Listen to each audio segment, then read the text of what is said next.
揾筍盤嘅，一定睇下今日呢一間。今日睇呢一間咧係御龍山金色果嶺第2期嘅，佢嘅實用面積咧去到110方喎，全新精裝3房，總價先賣69.8萬喎。跟住我嘅鏡頭一齊上樓上睇樓啦。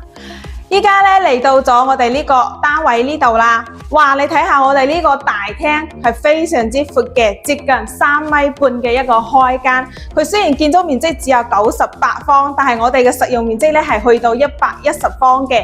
咁陽台嘅景觀咧可以望到少少別墅景嘅哦，因為呢層個位置，但係嘅話光線都唔會差嘅。呢邊咧就係一個飯廳位啦，業主咧係擺咗張4人位嘅餐台喺度嘅。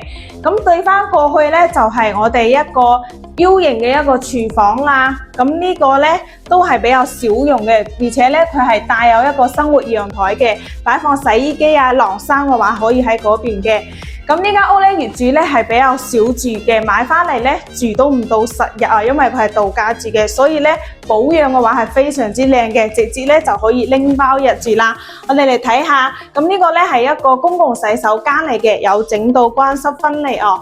我哋嘅第一間客房咧，哇都有成12個方嘅，佢係有飄窗送俾你啦，而且咧床呢啲咧通通安排到位啦。咁第二間客房咧，佢係擺咗張比較大嘅床，1.8米嘅床喺度嘅，到時可以整翻衣櫃就 OK 啦。咁我哋最後咧嚟到睇下主人房一個空間，佢係一個大套間嘅一個設計，而且呢邊咧1.8米嘅大床啦，同埋衣櫃啊、空調呢啲通通安排俾你。呢度仲係贈送一個7字形嘅飄窗嘅。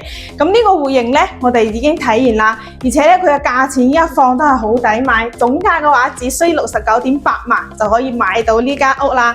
直接咧，如果你唔介意咧，係可以拎包入住嘅。首期嘅話只需5萬蚊就 OK 啦。如果你想睇御龍山呢啲筍貨單位咧，就可以聯絡翻小林啦。小林公司咧就係喺御龍山樓下嘅，仲有好多御龍山嘅筍貨。